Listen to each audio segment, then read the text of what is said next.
Waalaikumsalam warahmatullahi wabarakatuh. Salam sejahtera bagi kita semua. Selamat datang Bapak Asfi, Cak Faiz, Teh Wiwin, Teh Muna, dan teman-teman sekalian. Selamat datang di sesi pertama kajian respon isu ISAIS. Kajian ini dari rencananya akan berlangsung setiap 2 minggu berkaitan dengan mengikuti isu-isu yang ada, terutama isu-isu tentang kebijakan keislaman di Asia dan Indonesia sendiri. Nah, mungkin langsung saja hari ini tema diskusi kita adalah polemik KUA sebagai tempat menikah untuk semua agama. Terlebih dahulu, mungkin saya bisa perkenalkan Bapak Hasfi Lutfi. Beliau adalah dosen hukum perdata di Fakultas Syariah dan Hukum UIN Sunan Kalijaga. Selamat siang, Pak Hasfi. Selamat siang, Mbak Vina. Oh iya, terima kasih Pak Hasfi sudah berkenan datang ke kajian diskusi pertama ini. Oke, mungkin saja kita akan berdiskusi hingga 1 jam ke depan. Nantinya akan ada sesi diskusi dan tanya jawab yang akan diselenggarakan langsung antara pembicara dan teman-teman peserta di sini. Mungkin langsung saja Pak Asfi untuk waktu diskusinya akan 15 menit ke depan. Mungkin setelah itu akan ada Teh Wiwin sebagai pembicara juga 15 menit juga. Mungkin sekian pengantar dari saya. Silahkan waktu dan Zoom-nya dipersilahkan.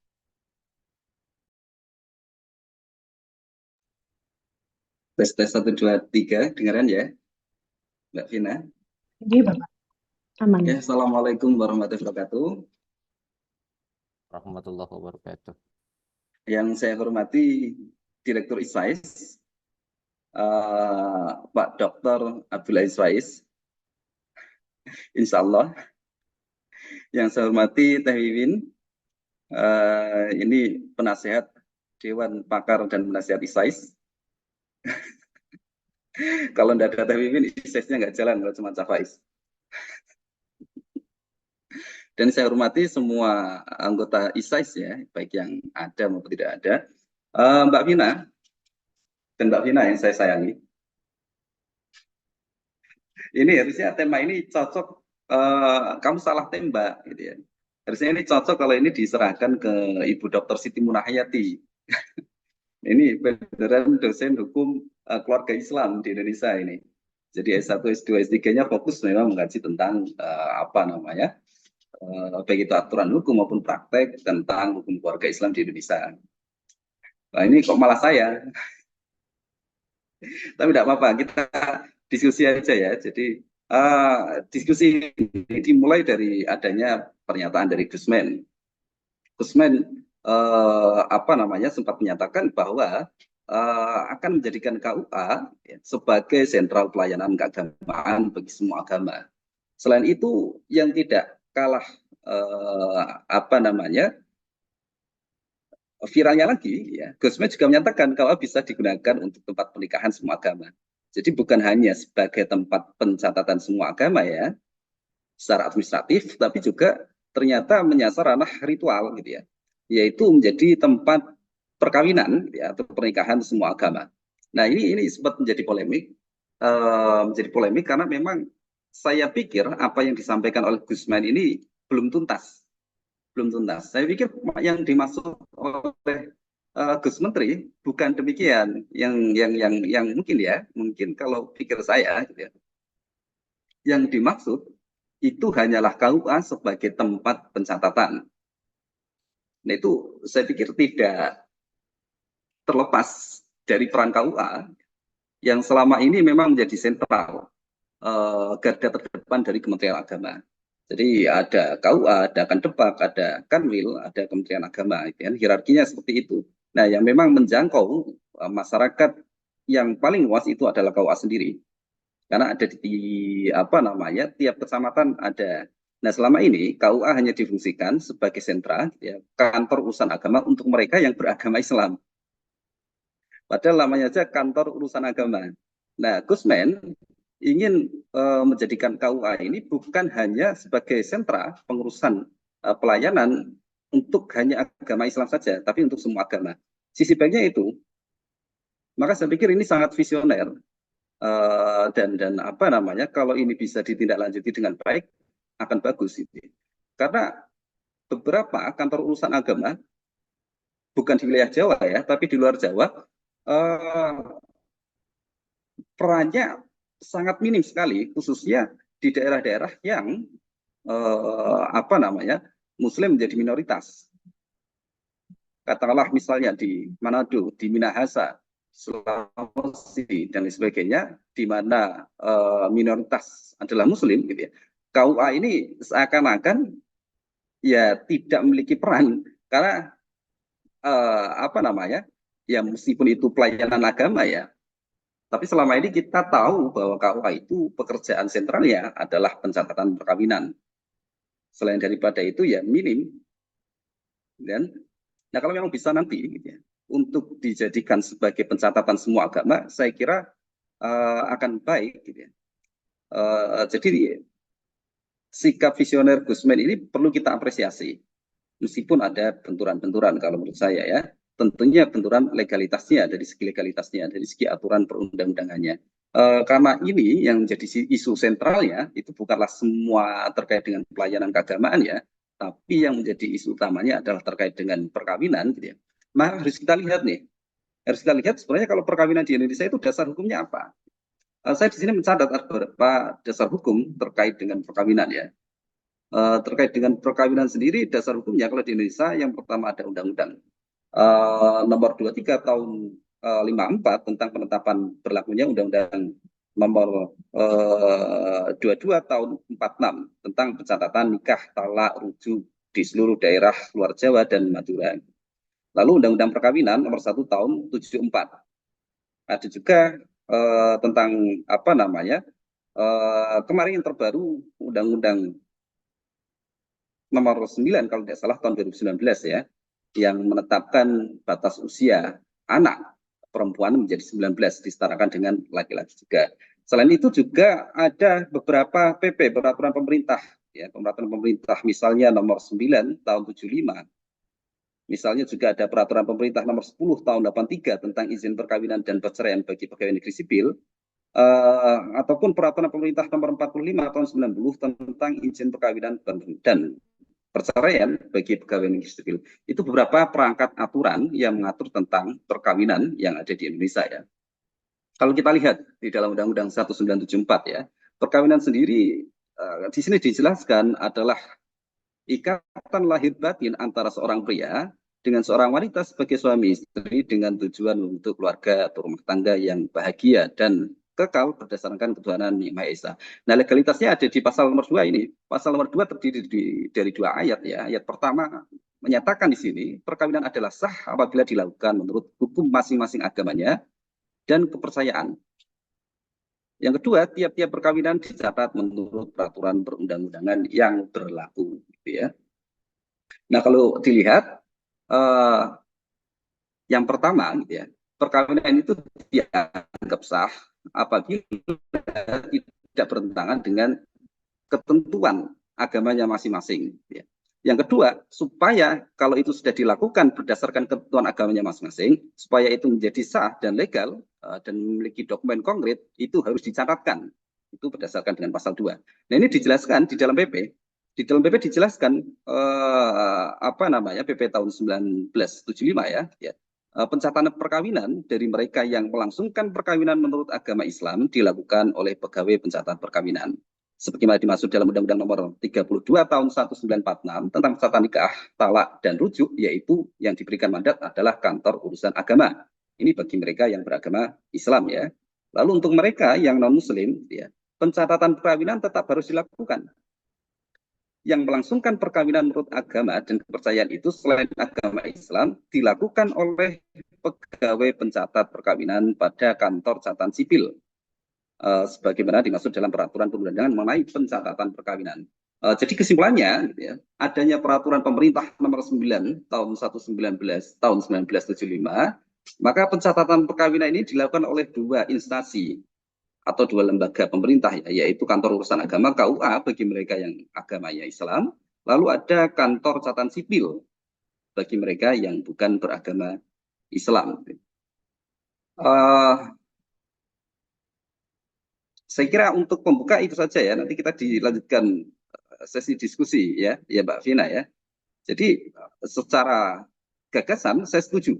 Saya setuju dengan apa yang disampaikan oleh Gus Menteri yang ingin menjadikan KUA sebagai lembaga yang nantinya bisa melakukan pencatatan untuk reformasi birokrasi ya. Semua pencatatan perkawinan rujuk misalnya ya itu hanya satu pintu yaitu di kantor urusan agama yang menjadi domainnya yaitu kantor urusan agama ya, bukan catatan sipil gitu ya. Tapi tentang legalitasnya tentu masih banyak kendala. Kan harus banyak yang dirubah nih. Oke gitu ya untuk pembuka nanti kita lanjutkan dengan sesi diskusi. Mungkin selanjutnya eh, silakan pada yang lain. Terima kasih Pak Hasbi atas pemaparannya. Mungkin selanjutnya kita boleh beralih ke Teh Wiwin atau Teh Muna juga boleh.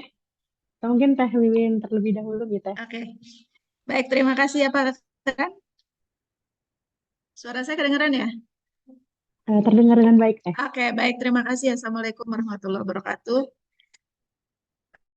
Ya, pertama saya ucapkan terima kasih kepada Pak Hasbi Lutfi atas kesediaannya untuk berbagi ya pada siang hari ini di tengah suasana saya ngantuk-ngantuk gimana gitu jam-jam segini nih disuruh diskusi soal serius lagi gitu ya. Ya juga kepada teman-teman yang hadir ini ada Pak Direktur, Pak Faiz ya juga ada Gus Fairul Hadi dan lain-lain. Matur nuwun. Mungkin saya todong ya. Tapi nggak apa-apa, saya jadi buka dokumen. Jadi mungkin yang disampaikan oleh, mau menambahkan apa yang disampaikan oleh Pak Hasbi Lutfi, apa namanya, keputusan atau apa bahasanya, perubahan fungsi dari KUA yang punya eksklusif umat Islam menjadi untuk semua umat beragama itu sebenarnya proses panjang dari program besar Kementerian Agama terkait revitalisasi KUA ya. Jadi kalau kita ngecek misalnya di dokumen itu kan ada PMA nomor 34 tahun 2016 tentang organisasi dan tata kerja kantor urusan agama kecamatan. Nah, memang KUA kan adanya di kecamatan.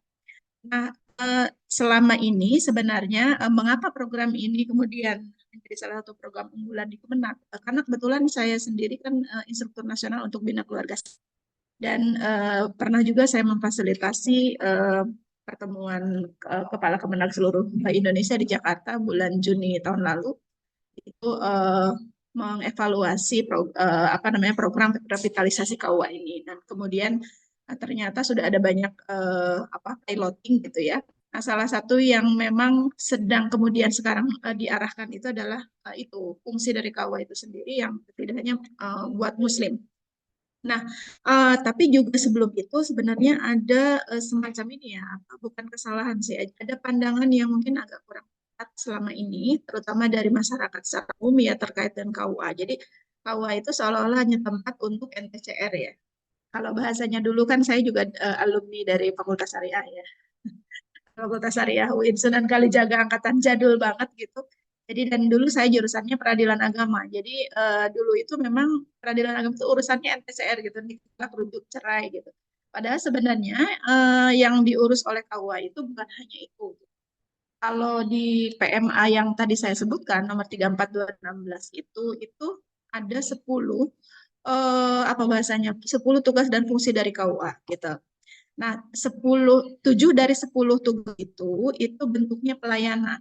Jadi ada macam-macam ya, ada pelaksanaan pelayanan, pengawasan, pencatatan dan pelaporan nikah rujuk, kemudian susunan statistik, layanan dan bimas Islam, kemudian macam-macam, ada bimbingan keluarga sakinah, ada bimbingan kemasjidan, hisab ru'yat, kemudian ada juga zakat wakaf dan juga soal masalah-masalah kerumah tanggaan serta bimbingan manasik haji. Jadi sebenarnya mungkin pertama-tama perlu kita dudukkan dulu bahwa fungsi dari KUA itu sebenarnya bukan semata-mata soal itu tadi NTCR. Ada banyak sekali layanan yang menjadi tugas dan fungsi KUA. Nah, yang jadi masalah adalah pertama selain image terkait KUA selama ini juga memang KUA ini kan banyak sekali masalah ya. Jadi kalau misalnya berdasarkan apa tuh kajian dari Kemenag itu ada kelemahan di yang cukup besar apa namanya yang dihadapi oleh KUA, misalnya terkaitan yang belum optimal. Jadi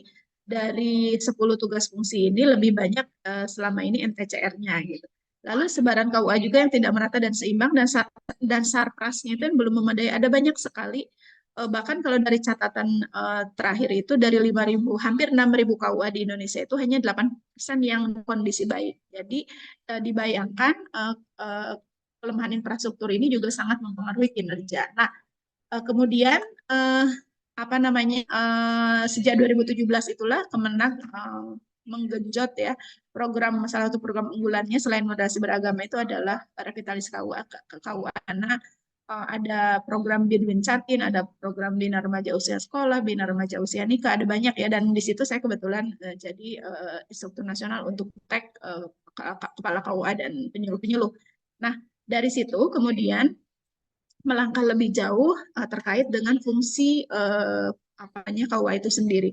Saya kan riset saya di riset S3 saya itu kebetulan juga pernah ke Bali, dan di Bali itu saya juga mewawancarai orang-orang Kementerian Agama, dan di Bali itu KUA-nya itu sudah difungsikan sebagai tempat bagi bukan hanya bagi umat Islam tapi juga umat Hindu untuk mengurus apa tuh namanya masalah pernikahannya gitu.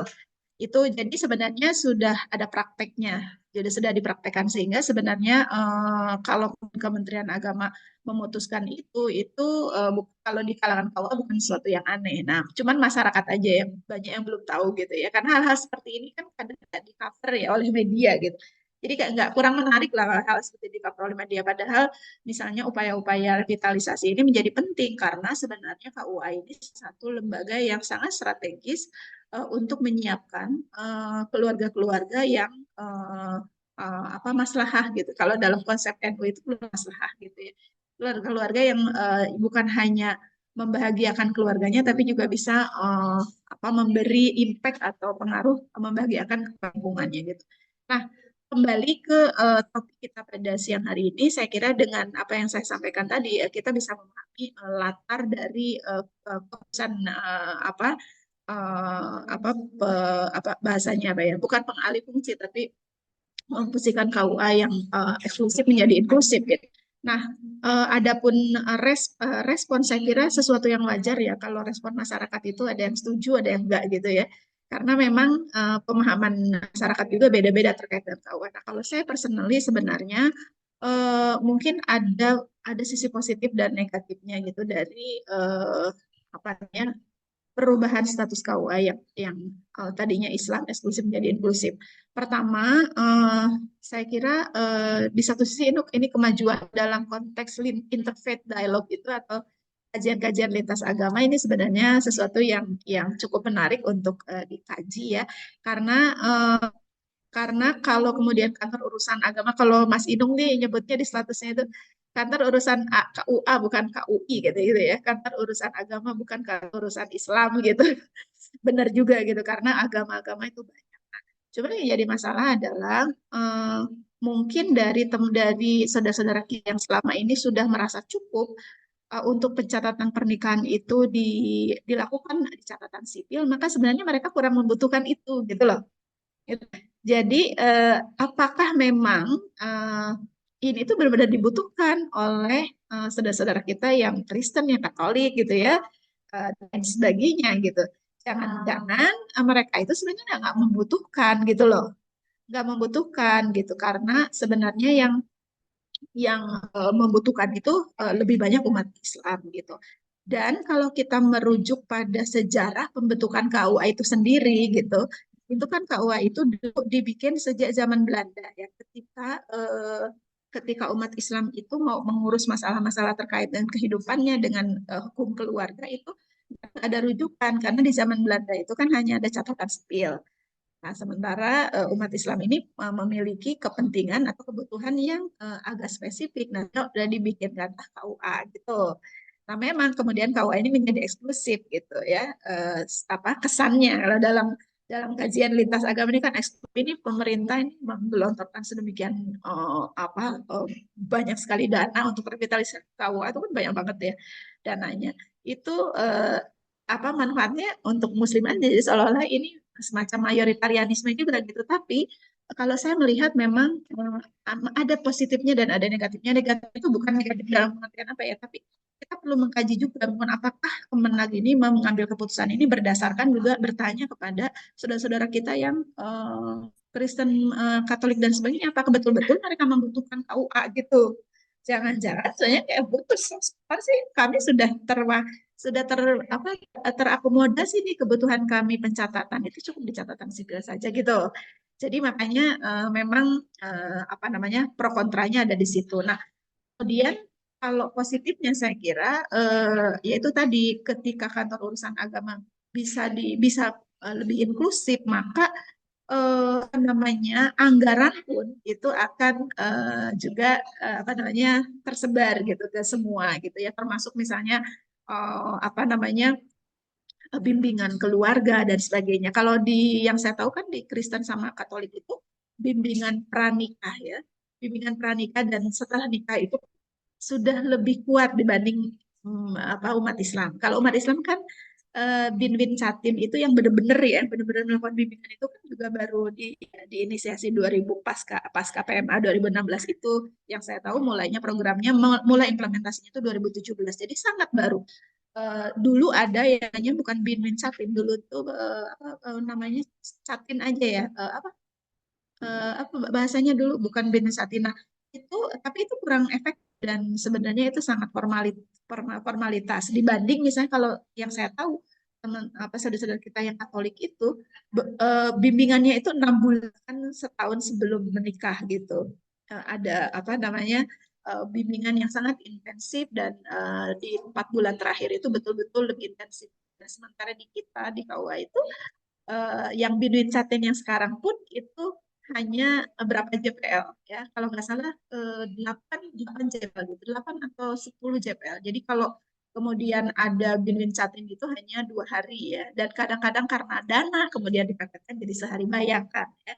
Jadi yang lain-lain itu bimbingannya resmi gitu dan itu lama sekali berbulan-bulan, sementara kita ini. Nah, ini Binwin Catin ini sangat berpengaruh terhadap bukan hanya soal kesiapan pasangan suami istri, tapi ketahanan keluarga ke depan, karena yang disiapkan itu bukan hanya soal pengetahuan, tapi juga pengelolaan keuangan, kemudian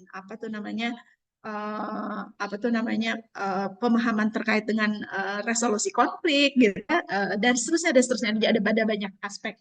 Nah, saya kira kalau misalnya saudara-saudara kita yang Kristen dan Katolik ini atau yang lain-lain merasa tidak membutuhkan karena mereka sistemnya sudah berjalan so far gitu ya, mekanisme bimbingannya, mempersiapkan pasangan untuk nikah itu sudah jalan sedemikian lama dan sudah established gitu, sehingga sebenarnya menurut saya kurang membutuhkan gitu. Sementara kalau umat Islam membutuhkan KUA dari revitalisasi. Jadi mungkin itu ini aja ya, seadanya yang saya tahu dan perspektif saya terkait dengan keputusan soal KUA ini. Jadi sesuatu yang sangat wajar sih ada pro kontra, dan saya pikir selama itu dirasa memang bermanfaat, saya kenapa tidak gitu. Cuman ya itu tadi, apakah Kemenag ini sudah melakukan kajian yang sifatnya berbasis kebutuhan atau tidak. Nah, itu yang perlu kita lihat, kita bahas lebih lanjut ya. Mungkin itu, terima kasih. Assalamualaikum warahmatullahi wabarakatuh. Waalaikumsalam warahmatullahi wabarakatuh. Terima kasih Teh Wiwin untuk tanggapannya. Mungkin kita bisa berlanjut kepada Ibu Muna. Kalau Ibu Muna berkenan. Halo Ibu. Mbak, saya cuman penonton, Mbak. Oh iya. Ya. Baiklah kalau ini, terima kasih Bu. Mungkin karena sudah ada pantikan diskusi yang sangat banyak tadi, menarik-menarik dari pembicara hari ini Pak Hasfi dan juga Teh Wiwin. Jadi langsung saja kita ke sesi diskusi ya teman-teman semua. Barangkali ada pertanyaan pertama untuk teman-teman yang ingin menyampaikan pertanyaan, boleh raise hand kemudian on cam menyampaikan pertanyaannya, atau boleh juga yang tidak berkenan on cam menyampaikannya via kolom komentar. Saya Mbak Vin. Oke, siap, Cak. Boleh, Cak. Silahkan. Oke, saya ingin, karena saya tidak ahli di bidang KUA dan belum pernah ke KUA, belum pernah ke KUA dan mungkin masih akan ke KUA. Jadi ada beberapa pertanyaan-pertanyaan penting yang ingin saya ajukan ya. Pertama tadi ya dari eh, apa namanya, menarik tadi Mas Hasfi itu menyebut ini hanya untuk memaksimalisasi peran KUA terutama di tempat-tempat yang memang apa namanya, mayoritas ya, minoritas Muslim di sana selama ini kan tidak terlalu fungsional. Saya kira itu kalau misalnya nanti benar-benar difungsikan KUA itu terutama di tempat-tempat yang misalnya itu Muslim minoritas itu KUA akan hidup itu. Jadi menurut saya seperti yang dinyatakan Teh Wiwin tadi itu kalau misalnya hanya dan persen yang siap KUA itu pelayanan ya wajar juga ya saya kira karena di kecamatan-kecamatan di mana minoritas itu Muslim minoritas itu ya mereka banyak berfungsi juga gitu. Cuma pertanyaan saya begini, sejauh mana tantangan misalnya? Ini kan dua-dua pembicara ini setujulah kira-kira dengan ini gitu. Tapi saya ingin tanya dua hal. Satu, problemnya kan ada umat Islam yang merasa eksklusif memiliki itu dan mungkin akan merasa dirinya kehilangan hak eksklusif itu kalau itu dilakukan gitu ya. Nah, ini sejauh mana kita meyakinkan masyarakat sejauh itu ya. Itu pertama. Yang kedua, tantangan dalam konteks pengubahan undang-undang. Saya kira itu kan tidak mudah, harus melalui DPR kan. Undang-undangnya selama ini dan aturannya selama ini mengatakan bahwa itu hanya umat Islam. Bagaimana itu proses nanti tantangan perubahan itu? Terutama ya pasca ini kan dilontarkan Gusmen juga setelah pemilu ya, dan akan ada anggota DPR baru gitu ya. Kalau ngelihat profil-profil DPR baru ini kan saya ngelihat tidak terlalu aware juga dengan isu-isu seperti ini gitu. Nah, saya ingin meminta mungkin Mas Asfi punya analisis tentang tantangan dalam aspek menggulkan gitu ya proses-proses legalitasnya terutama dalam aspek undang-undang karena itu kan nggak mungkin hanya melalui PMA saya kira itu harus mengubah undang-undang kan. Tapi saya nggak tahu, saya minta pendapat para pakar di sini. Yang untuk Teh Wiwin, tadi saya bertanya juga Teh, seberapa penting KUA ini bagi teman-teman non-Muslim? Itu seberapa penting, seberapa pengaruhnya?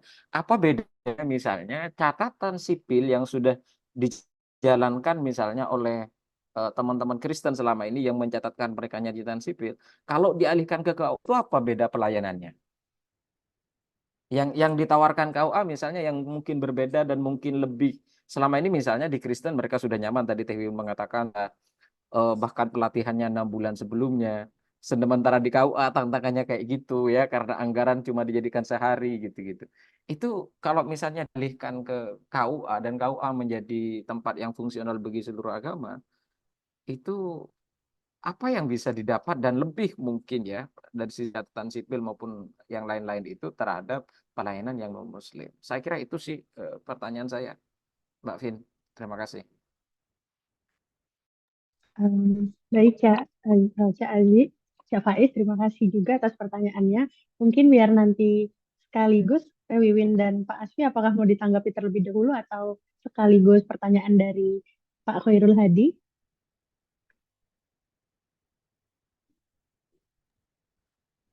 Ikut moderator. Oh, nggih. Kalau begitu kita sekaligus pertanyaan dari Pak Khairul Hadi, nggih.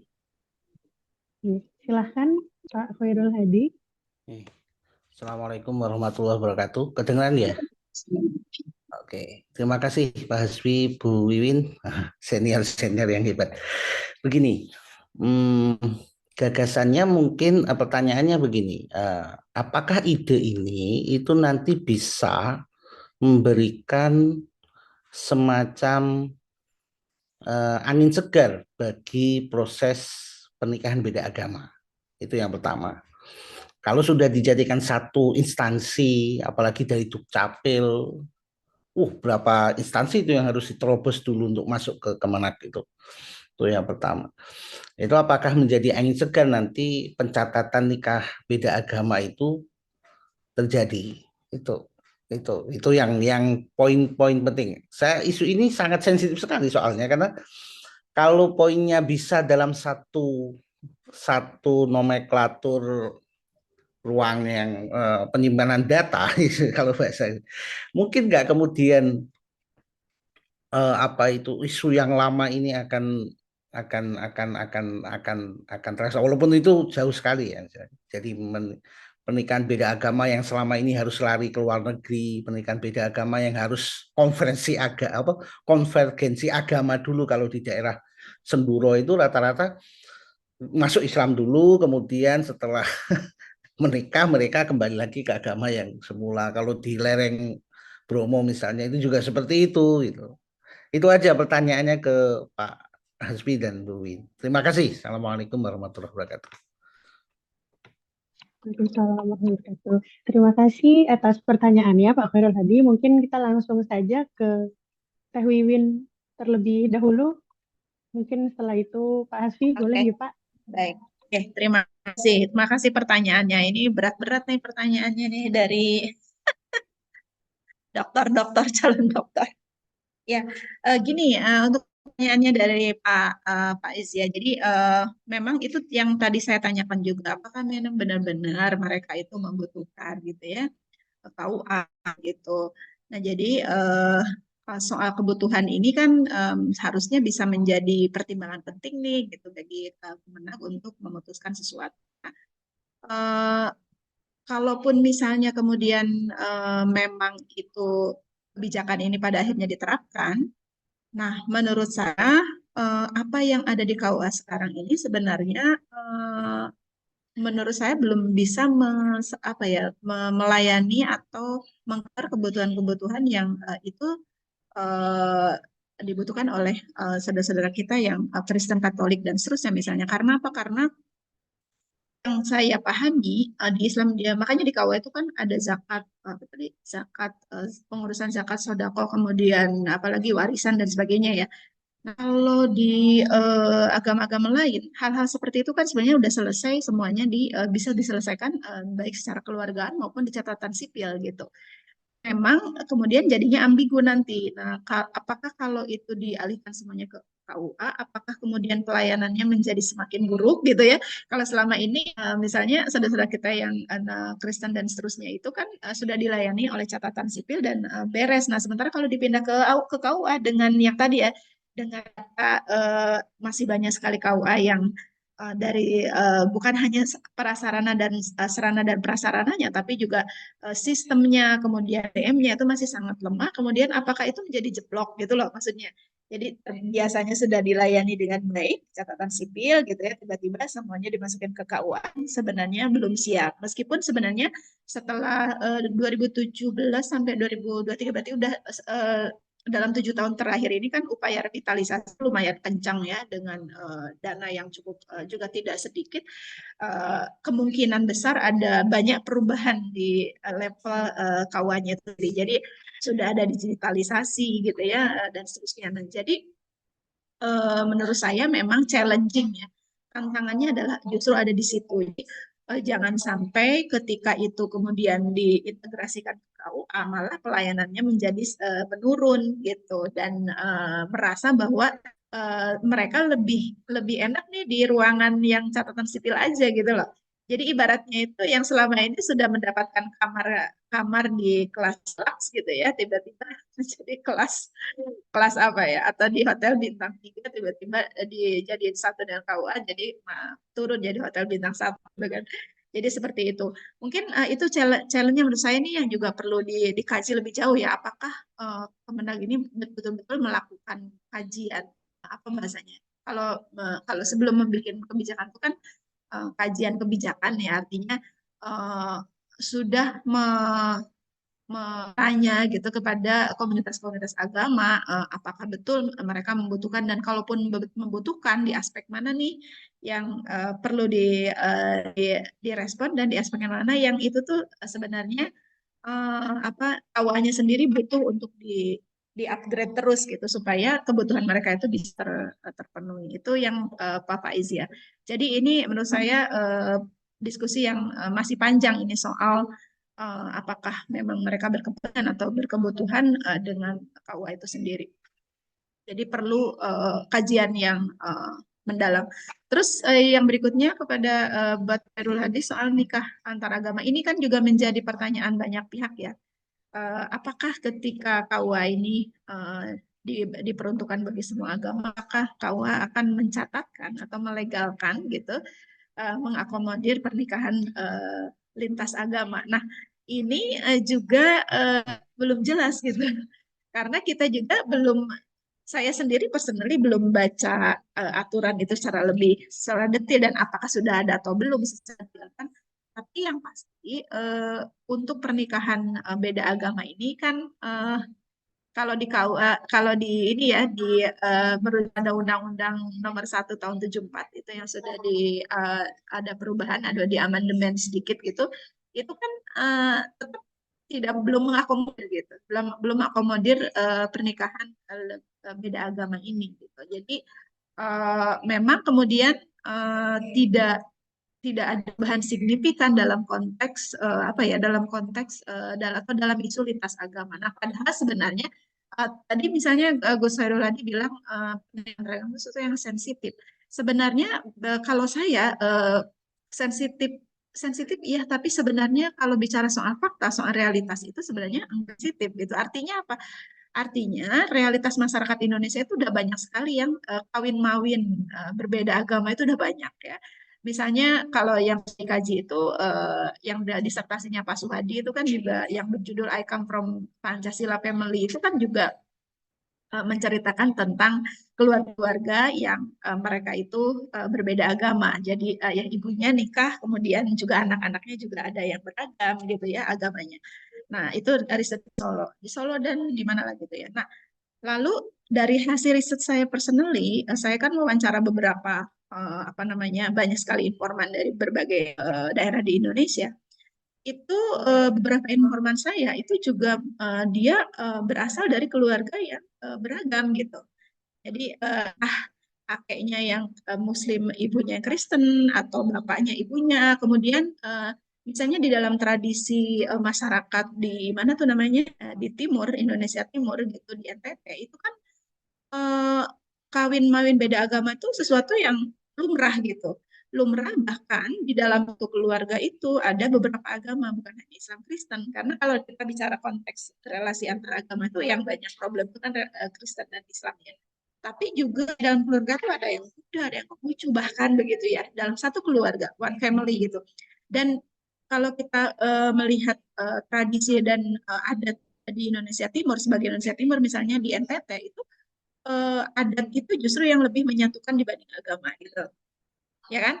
Jadi whatever your religion gitu, kamu itu masih satu klan dengan aku, misalnya klan apa gitu ya. Jadi masih terikat darah itu yang lebih diutamakan, lebih penting. Jadi agama itu, perbedaan agama itu tidak menjadi masalah dalam sebuah keluarga di sana. Jadi itu hasil riset lapangan saya menunjukkan bahwa memang sesungguhnya pernikahan kawin mawin lintas agama ini realitas di masyarakat itu tidak sedikit gitu, dan tidak sedikit juga yang berhasil. Artinya berhasil itu maksud saya mereka beranak pinak, bercucu gitu, dan dari sisi agama mereka bisa tuh ketika maksudnya ketika ada upacara keluarga, upacara adat, mereka itu datang meskipun bersama-sama, kemudian juga saling paham bahwa yang Muslim itu nggak boleh makan babi dan seterusnya. Mereka sudah punya mekanisme untuk mentoleransi perbedaan-perbedaan itu. Maka kalau misalnya tadi kembali ke pertanyaannya Bu Sairul tadi, kalau saya melihat sensitif tidak sensitifnya itu sebenarnya tergantung siapa sih gitu yang pemahaman orang itu. Jadi kalau di masyarakat seperti yang di pernikahan agama sesuatu yang biasa, maka itu bukan sesuatu yang sensitif, itu sesuatu yang lumrah saja gitu. Karena yang mengikat mereka itu, yang paling kuat ikatannya itu bukan ikatan agama, tapi ikatan persaudaraan, ikatan sedarah, ikatan seklan, ikatan adat gitu loh. Jadi itu saya kira ada fakta lain yang perlu kita lihat dalam konteks pernikahan agama. Nah, adapun misalnya besok KUA itu, kalau saya sih nggak yakin ya KUA ini akan menjadi tempat yang bisa mengakomodir pernikahan antar agama, karena selama undang-undangnya itu gitu ya belum istilahnya itu belum fix gitu, belum firm menyatakan bahwa pernikahan antar agama itu akan dicatatkan. So far sih enggak. Dan ini menurut saya apa tuh namanya perlu kita dorong. Kalau saya sebagai apa namanya orang yang mungkin selama ini lebih banyak bergerak di soliditas agama, ya kita perlu mendorong regulasi ini untuk yang lebih inklusif gitu. Sehingga karena apa? Karena kita itu nggak bisa menghindar lah dari realitas yang ada di masyarakat seperti itu. Jadi Islam itu harusnya juga bisa mengakomodir, dan sebenarnya kan apa ulama itu juga berbeda pendapat ya soal boleh tidaknya ini ya apa nikah antar agama. Misalnya kalau yang laki-lakinya Muslim boleh gitu, karena dia akan membawa istrinya gitu kan, karena masih di dalam kotak patriarkal gitu, bahwa perempuan itu ya harus ikut suami, ya harus ini gitu loh. Jadi seperti itu. Padahal kan sekarang sudah berbeda gitu, nggak mesti kemudian apa namanya yang perempuannya itu harus manut 100% kepada laki-laki, karena apa yang hubungan yang dibangun adalah setara begitu. Seperti itu ya. Jadi apa namanya saya tidak bisa memberikan jawaban pasti, tapi kalau melihat regulasinya itu menurut saya belum memungkinkan itu KUA untuk seperti itu begitu. Terima kasih kembali Teh Wiwin. Selanjutnya mungkin kita beranjak kepada Pak Asfi. Tadi ada pertanyaan Pak, terutama terkait secara politis, apakah seberapa memungkinkan nantinya perubahan undang-undang terkait pengaturan KUA nikah beda agama itu memungkinkan di DPR nanti. Silahkan Pak. Silahkan. Ya, terima kasih Mbak Vina. Pertanyaan dari Cak Faiz ya tadi ya. Seberapa mungkin? Kalau menurut saya untuk saat ini, ya tentunya saya pesimis ya, karena masa Gusman ini mungkin tinggal 8 bulan lagi. Ini isu yang digulirkan oleh Gusman, ini tinggal 8 bulan lagi, sementara aturan yang harus dirubah itu sangat banyak sekali. Misalnya, sampai saat ini KUA masih berada di bawah naungan dari Bimas Islam. Misalnya kalau itu memang untuk pencatatan semua agama harus dirubah nih. Apakah nanti KUA tidak lagi berada di bawah naungan Bimas Islam, atau perlu ada namanya satu apa namanya kantor lain, kantor tentang pencatatan nikah yang di bawah Kementerian Agama untuk menggantikan KUA. Nah, ini juga kita belum tahu ya. Yang kedua, kita tahu bahwa saat ini KUA juga minim penghulu. Penghulu minim sekali, mungkin hanya sekitar 90 ribuan berdasarkan catatan. Sementara yang dibutuhkan itu 2 kali lipatnya. 2 kali lipatnya 9 tambah 9 berapa? 18 ribu ya. Nah, 18 ribuan yang dibutuhkan misalnya.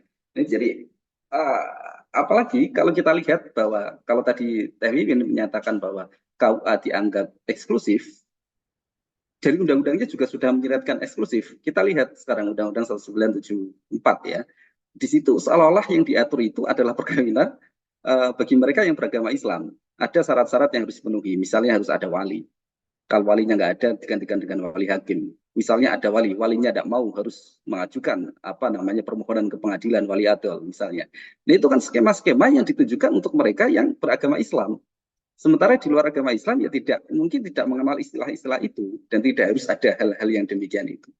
Jadi bahkan undang-undang perkawinan sendiri yang notabene itu harus bisa menjangkau semua agama, tapi di dalamnya itu dia mengandung eksklusivitas. Jadi ada syarat-syarat tentang wali adol dan lain sebagainya itu untuk mereka yang beragama Islam. Meskipun selalu ada celah di sana, selalu disisipi oleh pasal-pasal yang menyatakan undang-undang ini berlaku sepanjang tidak ditentukan oleh apa namanya keyakinan dari agama masing-masing gitu ya. Nah, tapi sama aja itu kan hanya seakan ya hanya mengesampingkan aturan agama Islam dimasukkan dalam undang-undang perkawinan, aturan agama lain tidak, hanya disempili dengan 1-2 pasal aja itu kan. Itu apa namanya banyak PR. Termasuk bagaimana nanti melakukan revitalisasi terhadap KUA ya. KUA, kenapa Gusman itu sempat menyampaikan, saya kira menyampaikan bahwa KUA bisa dijadikan tempat perkawinan bagi mereka yang bukan hanya beragama Islam ya. Karena di beberapa daerah yang mayoritas Muslim, di tempat-tempat yang sangat susah untuk mendirikan tempat peribadatan bagi non-Muslim, itu mereka sangat susah untuk melangsungkan perkawinan misalnya ya. Karena bagi umat Kristiani, misalnya harus menikah di apa namanya tempat ibadahnya orang Kristiani ini, Di gereja. nah di gereja misalnya, nah di gereja ini terlalu jauh. Lah kalau orang-orang Islam enak nih, dia nikah di KUA 0 rupiah kan, kalau dulu 30.000, tapi sekarang dirubah di KUA 0 rupiah, di luar KUA 650 kalau tidak salah biayanya ya. Nah ini bagi mereka yang tidak mampu, tidak ada tempat peribadatan, nah KUA kalau memang dia bisa memberikan fasilitas ya untuk apa namanya perkawinan semua agama, mungkin di KUA itu nanti akan ada tempat-tempat peribadatan atau tempat-tempat yang representatif untuk menyelenggarakan perkawinan secara gratis ya. Termasuk tentang pencatatan, misalnya kalau kita harus dicatatkan di kantor catatan sipil, itu ya adanya di kabupaten kota. Bagi mereka yang ada di pelosok-pelosok, mendingan kawin siri misalnya ya. Karena jauh nih jangkauannya kan, kita tidak tahu bagaimana medannya kalau di luar Jawa. Kalau di Jawa enak sekali ya. Sementara kalau KUA ini menjangkau di setiap kecamatan, ya itu ada itu, jadi enak-enak aja gitu ya. Hanya saja mungkin untuk beberapa apa namanya keyakinan, misalnya umat Kristiani, ya tidak setuju. Misalnya kalau nikahnya di KUA, karena mereka kan ini adalah seremonial yang sifatnya ritual, yang berdasarkan keyakinan. Tidak boleh kalau apa namanya diberkati di kantor urusan agama, harusnya di gereja gitu ya. Ini mungkin nanti pertentangan-pertentangan macam itu juga pasti akan ada. Gitu ya. Selain itu bagi mereka yang beragama Islam ya pasti akan merasa bahwa hak eksklusivitasnya gitu ya sebagai mayoritas tereduksi. Kantor urusan agama yang sampai saat ini itu apa namanya seolah-olah hanya untuk mereka yang beragama Islam, itu menjadi menjangkau semuanya, itu juga saya kira mungkin akan ada sedikit gejolak gitu ya. Pasti bilangnya ngapain sih orang sampai saat ini dicatatkan catatan sipil aja tidak ada masalah, kenapa kok Gusman menawarkan hal yang menurut analisis kebijakan publik tidak perlu. Karena kebijakan publik ini muncul kalau ada problem. Nah ini tidak ada problem nih, tidak ada orang yang menyuarakan problem-problem ini. Tapi kan ini hanya untuk reformasi kan, reformasi tentang pencatatan. Harusnya karena ini adalah perkawinan itu sangat dekat domainnya dengan domain agama, ini harusnya menjadi urusan dari Kementerian Agama. Nah itu kan apa namanya ide yang muncul kan diawali dengan hal yang demikian. Ini bukan menjadi domain ranah negara lagi, ini menjadi domain apa namanya bukan dari domain pencatatan sipil, tapi menjadi domain agama yang ada di bawah naungan Kementerian Agama. Kalaupun itu nanti harus apa namanya dirubah, direvisi undang-undangnya ya, yaitu menjadi peluang seperti tadi yang ditanyakan oleh Pak Khairul Hadi ya, apakah perkawinan beda agama itu nanti bisa dilangsungkan? Ya sampai saat ini tentu tidak bisa ya, karena jelas kalau undang-undang perkawinan kan menyampaikan bahwa perkawinan adalah sah apabila dilakukan berdasarkan keyakinan agamanya masing-masing gitu kan. Nah sampai saat ini keenam agama yang ada di Indonesia, 6 apa 7 dengan agama penghayat itu. Saya kok agak lupa. Ada Islam, Kristen, Katolik, Konghucu, Buddha, sama agama kepercayaan. Itu 6 ya. Semuanya saya pikir tidak ada yang meyakini bahwa perkawinan beda agama itu diperbolehkan. Jadi selama pasal itu ada, akan sangat susah sekali untuk melakukan perkawinan beda agama ya di Indonesia ini. Nah, nanti kalau undang-undangnya ini nanti berhasil dirubah, mungkin pasal-pasal yang demikian itu mungkin bisa dikesampingkan. Nah, itu bisa menjadi peluang gitu ya. Kalaupun ada yang melakukan perkawinan beda agama, seperti misalnya baru tahun kemarin kan, tahun 2023 itu kasusnya agak viral juga kan, tentang perkawinan beda agama yang diajukan di Pengadilan Negeri Jakarta Pusat. Kalau tidak salah ya, Jakarta Pusat, dan permohonannya dikabulkan. Meskipun habis itu ya, majelis hakimnya dihujat. Dihujat ya karena berkali-kali pengujian undang-undang ya yang kaitannya dengan permohonan apa namanya nikah beda agama selalu saja ditolak oleh Mahkamah Konstitusi. Nah ini menjadi ranahnya Mbak Vina ini. Paham betul tentang bagaimana Mahkamah Konstitusi selalu menolak ya, hal-hal yang demikian itu. Tapi kenapa kok putusan PN itu akhirnya tetap jalan? Karena gugatan permohonan yang ada di Pengadilan Negeri Jakarta Pusat itu ranahnya menjadi ranah privat. perkara perdata yang sifatnya volunteer, bukan kontensius ya. Jadi ada para pemohon. Pemohonnya ya kedua belah pihak ya, yang meminta kepada majelis hakim untuk diizinkan mencatatkan perkawinan beda agama di catatan sipil. Nah, sepanjang tidak ada yang keberatan dan yang bisa keberatan di situ siapa? Karena situ bukan perkara yang berlawanan. Jadi hanya ada para pihak dan para pihaknya itu hanya adalah pihak pemohon. Pemohon 1 dan pemohon 2. Ya, yang laki-laki agamanya Kristen ya. Yang perempuan agamanya Islam. Ya, dua-duanya mengajukan, tidak ada yang keberatan. Oke, jalan-jalan aja. Meskipun ya majelis hakim saya kira dalam menerapkan hukum dia telah keliru, gitu ya. Telah keliru. Tapi siapa yang akan mengajukan banding? Siapa yang akan mengajukan kasasi? Siapa yang akan mengajukan PK? Ya. Masa kita sebagai masyarakat mencampuri urusan orang lain, itu kan enggak ya. Jadi meskipun hakimnya keliru, putusannya tidak bisa disalahkan. Karena putusan yang sudah berkekuatan hukum tetap BHT ya sudah harus itu apa namanya bahkan lebih kuat daripada undang-undang itu sendiri. Meskipun hanya menyangkut kedua orang yang mengajukan permohonan itu. Apa saja nanti yang harus dirubah? Undang-undang perkawinan jelas pasti ya dirubah nanti, gitu ya. Dan kalau memang itu ingin dibuat menjadi yang ideal, menjadi undang-undang perkawinan, maka hal-hal yang mengisyaratkan eksklusivitas ya untuk umat untuk agama Islam ya, di situ ada syarat kawin yang harus ada wali dan sebagainya, itu saya kira harus dikesampingkan. Atau kalau itu mau ditambahkan, maka semua agama harus dimasukkan itu. Tapi itu susah ya, karena selain undang-undang tentang perkawinan, kita juga harus merubah juga undang-undang tentang catatan sipil. Kalau undang-undang tentang catatan sipil juga harus dirubah itu, undang-undang nomor 24 tahun 2014 ya. Karena di sana tentang administrasi kependudukan, di situ salah satunya juga terkait dengan pencatatan perkawinan atau pencatatan pernikahan ya. Itu juga harus dirubah. Jadi banyak hal gitu ya, yang secara regulasi itu harus dirubah apabila itu dikejar akan diterapkan pada masa Gus Menteri ya. Tentang bagaimana status KUA ini, fungsi dari KUA, padahal PMA-nya baru muncul kemarin kan, tahun 2019 atau tahun berapa itu, tentang fungsi dari KUA. Itu harus dirubah juga, kalau PMA merubahnya gampang kan. Karena itu peraturan Menteri Agama ya tinggal kebijakan menterinya nanti bagaimana. Tapi aturan-aturan yang ada di atasnya, lalu juga tentang birokrasinya gitu ya, tentang KUA ini statusnya apakah masih di bawah dari Bimas Islam atau menjadi apa namanya ornamen lain tidak di bawah dari Bimas gitu ya. Atau nanti bagaimana itu perlu dikaji lebih lanjut ya. Undang-undang sendiri, undang-undang perkawinan juga perlu dirubah. Lalu undang-undang tentang catatan sipil juga perlu dirubah. Karena tidak mungkin itu terselesaikan dengan misalnya adanya MOU. Jadi Kementerian Agama melakukan MOU dengan Kementerian Dalam Negeri. Nanti catatannya lewat kita aja. Itu tidak bisa. Tidak bisa MOU kok mengalahkan statusnya ya, mengalahkan undang-undang. Itu nanti tidak bisa ya. Udah kita MOU aja biar mudah, nanti sambil nunggu DPR mengesahkan undang-undang yang baru. Tidak bisa.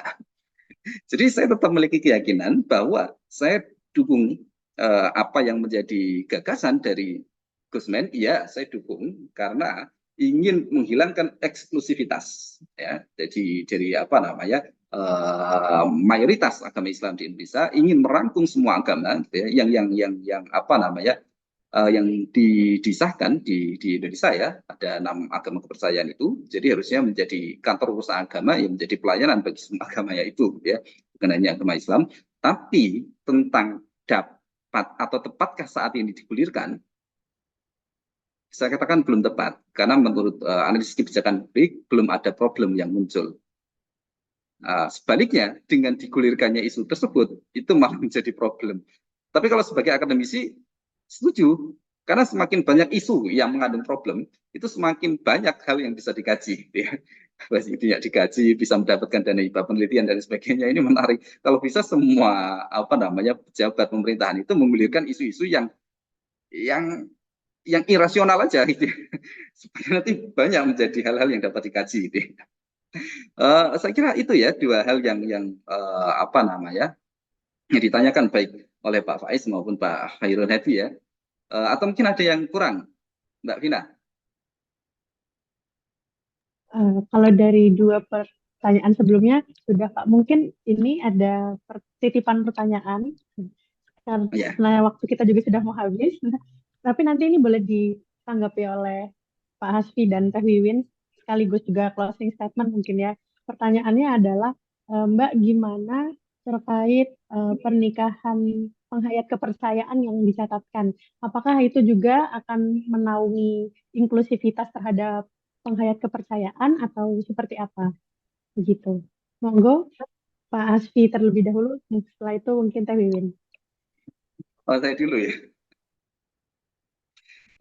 Penghayat kepercayaan ya, penghayat kepercayaan itu kan kita tidak tahu ya bagaimana aturannya, juga tidak jelas bagaimana sumpahnya, bagaimana perkawinannya ya. Tapi agama kepercayaan itu bisa diakui apabila gitu ya, agama tersebut sudah diakui di dalam perda menurut saya. Nah, dalam perda itu meyakini bahwa di situ ada suatu agama penghayat ya, sehingga harus diakomodir oleh negara. Gitu ya. Kalau untuk urusan perkawinan saya belum pernah, Mbak Vina, tapi kalau sidang di pengadilan itu pernah ada, Mbak Vina. Jadi sidang di pengadilan itu kan tentu orang yang menjadi saksi, gitu ya, itu harus disumpah berdasarkan kepercayaannya. Misalnya kalau Islam harus disumpah ketika dibawakan Al-Quran. Ya. Misalnya kalau untuk agama Hindu atau Buddha, misalnya di dalam pengadilan negeri ya itu ada dupa dan lain sebagainya gitu ya. Untuk umat Kristen dan sebagainya ada replika-replika untuk menyampaikan sumpahnya semua ya, diakomodir. Lalu suatu ketika pernah ada seorang saksi yang dihadirkan. Ya. Ini saya agak bingung juga waktu itu, yang dihadirkan saksi itu ternyata agamanya agama kepercayaan. Ini terus sumpahnya bagaimana? Sumpahnya bagaimana? Setelah berbagai hal macam ya, yang kita diskusikan, akhirnya mencapai satu titik kesimpulan bahwa yang penting dia bersumpah berdasarkan keyakinannya. Meskipun majelis hakim tidak tahu apakah sumpah itu betul atau tidak. Ya, sumpah yang dilakukan akhirnya ya bayangkan mungkin dengan ada tarian-tarian, dengan menyebar ornamen-ornamen, menyebar hasil bumi mungkin ya, lalu sambil joget-joget, itu bentuk sumpahnya bagi agama kepercayaannya. Kita tidak bisa tahu betul apakah itu betul bentuk sumpahnya, tapi ya hanya kita bisa mengakomodir bahwa dia telah melakukan sumpah sesuai dengan keyakinannya. Lalu apakah nanti kantor urusan agama itu bisa mengakomodir? Nah, kalau dengan demikian, maka kantor urusan agama tidak perlu, ya, kalau berdasarkan dengan kasus di pengadilan negeri ya, tidak perlu menghadirkan penghulu yang paham tentang agama kepercayaan itu, karena agama kepercayaan di Indonesia ada banyak sekali. Jadi nggak perlu penghulu yang beragama Kristiani, Katolik, Hindu, Buddha gitu ya, nggak perlu untuk memahami tentang bagaimana mereka melangsungkan perkawinan.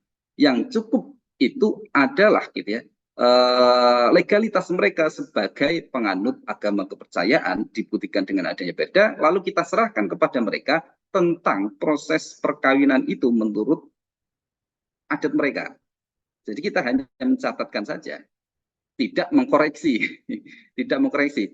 Karena kalau semua agama penghayat nanti dihadirkan sebagai penghulu di kantor urusan agama, berapa agama penghayat yang ada di Indonesia yang harus diakomodir? Itu kan ya boleh-boleh aja sih, nanti Menpan RB semakin banyak membuka lowongan kan semakin terserap tenaga kerja di Indonesia ya. Tapi itu saya pikir agak susah gitu ya. Bisa mengakomodir iya, tapi untuk mencacati apakah itu sah atau tidaknya gitu ya, seperti yang ada dalam Undang-Undang 1974 gitu ya.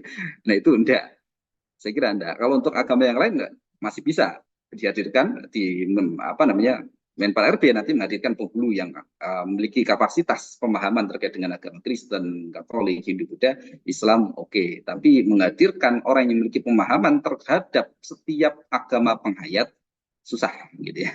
Susah. Nah, itu cukup mengiyakan aja apa yang mereka sampaikan, diyakini dan dicatatkan tanpa harus mengoreksi. Kalau menurut saya seperti itu, Mbak Vina. Ya. Oke, terima kasih. Terima kasih kembali Pak Hasfi. Mungkin selanjutnya ada untuk Teh Wiwin, tanggapannya sekaligus closing statement-nya. Ya baik, terima kasih pertanyaannya ya. Ini soal penghayat ini menjadi perhatian yang sudah mulai banyak diperhatikan banyak kalangan gitu, karena Bukan hanya masalah ada banyak kasus, tapi juga pasca putusan MK itu ya. Nah, sepanjang yang saya tahu, apa namanya, penghayat ini kan beratusan ya, mungkin nggak tahu 300 lebih atau berapa gitu ya di seluruh Indonesia. Bisa jadi lebih banyak. Nah, nah, pemerintah dalam hal ini kan berusaha untuk bagaimana supaya itu tadi ya yang dikatakan Pak Hasbi itu kalau semua paguyuban gitu, semua paguyuban atau kelompok-kelompok penghayat ini diberi misalnya nanti di KUA gitu satu orangnya, satu penyuluh, satu penghayat, satu paguyuban gitu. Ribet. Nah, makanya pemerintah tuh berusaha kemudian mengakomodir membentuk yang namanya MLKI ya, Majelis Luhur Kepercayaan Indonesia gitu. Nah, sehingga dengan asumsi apa namanya mereka bisa berhubungan atau ketika ada sesuatu itu mereka mintanya ke Majelis Luhur Kepercayaan Indonesia. Nah, tapi catatannya tidak semua paguyuban itu juga bersedia bergabung. Gitu. Ya, jadi itu juga menjadi catatan penting gitu. Meskipun kemudian dalam beberapa konteks misalnya MLKI itulah yang perwakilan MLKI itulah yang menjadi representasi dari penghayat kepercayaan. Nah, bagaimana nih dengan KUA? Apakah juga apa namanya harus mengakomodir juga. Nah, kalau saya malah nomenklaturnya juga harus diubah gitu, bukan KUA tapi bukan hanya KUA tapi kantor urusan agama dan kepercayaan gitu. Jadi itu bukan merubah undang-undang, mengubah macam semua gitu. Tapi menurut saya dengan perubahan sosial ke depan 10-20 tahun yang akan datang, kita tidak tahu perkembangan saudara-saudara kita yang penghayat ini seperti apa. Ya, tapi untuk pernikahan mereka yang saya tahu itu dicatatkan di catatan sipil seperti saudara kita yang Kristen Katolik. Dan, misalnya saya di komunitas perempuan lintas agama yang saya dirikan bersama teman-teman Listrikan dengan Kasiman, kita pernah membuat dua video tentang perempuan penghayat dan salah satu video itu adalah juga bercerita tentang apa ya pasangan suami istri muda dari teman-teman penghayat. Jadi mereka juga sebelumnya sebelum ada keputusan MK itu kan mereka juga ini was-was gitu, apa khawatir gimana nih besok nih pernikahan kita bisa dicatatkan atau enggak gitu. Nah, ternyata apa namanya bisa dicatatkan meskipun hak-hak sipil apa yang lainnya tuh belum sepenuhnya dapat mereka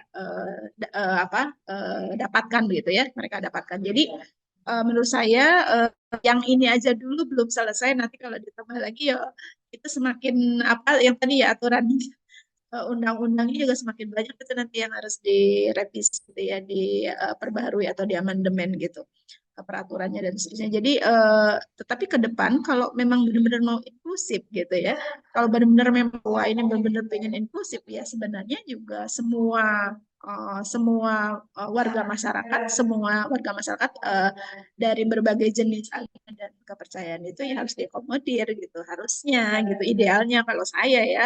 Tapi itu tadi, apakah memang betul-betul juga penghayat membutuhkan KUA? Jangan-jangan enggak juga gitu.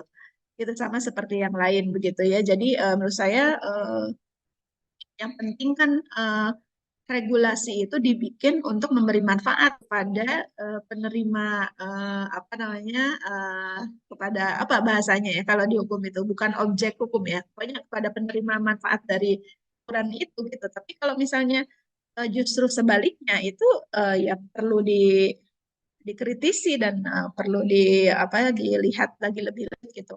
Nah, untuk closing statement dalam konteks KUA menjadi apa bahasanya menjadi tempat untuk semua agama itu kalau menurut saya personally itu sesuatu yang sebenarnya positif gitu ya, dan akan tetapi banyak hal yang harus dilakukan dan diubah.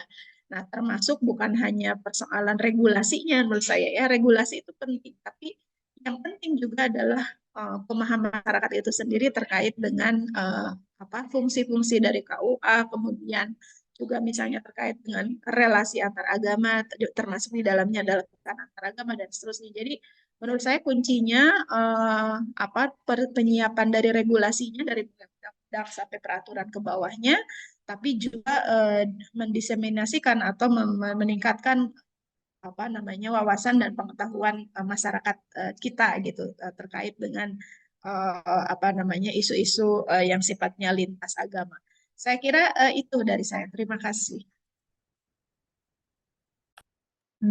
Baik, terima kasih Teh Wiwin atas tanggapan dan sekaligus closing statement-nya. Karena sudah di penghujung waktu juga, alhamdulillah tepat waktu sesi diskusi kita hari ini, sekaligus saya juga tepat waktu. Teman-teman, terima kasih juga yang telah hadir di sesi pertama rilis kajian isu ISAIS. Ditunggu nanti ada kajian isu selanjutnya dalam diskusi dengan format serupa, mungkin di 2 minggu yang akan datang. Terima kasih kepada Pak Hasfi yang sudah berkenan menjadi pembicara di sesi ini. Terima kasih juga Teh Wiwin yang sudah berkenan jadi pembicara dadakan. Terima kasih juga atas penanya Cak Faiz dan Pak Nurul Hadi. Terima kasih untuk teman-teman semua yang sudah hadir. Mungkin sebelum ditutup Zoom ini kita boleh foto bersama terlebih dahulu. Mohon yang bisa on cam. Ya, oke, baik. Saya izin memandu untuk foto bersama. 1, 2, 3.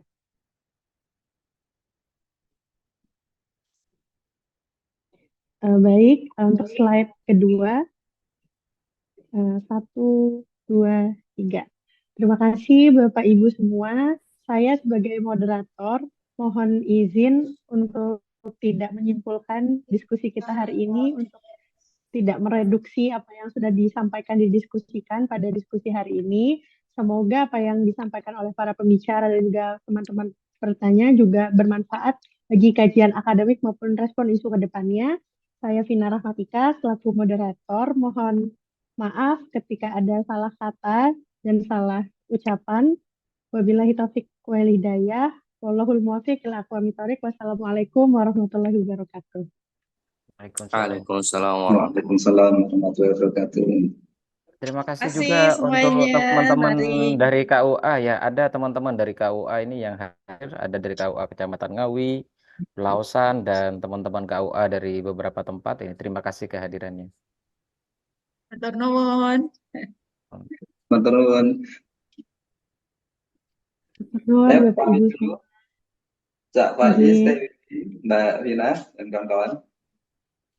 nggih.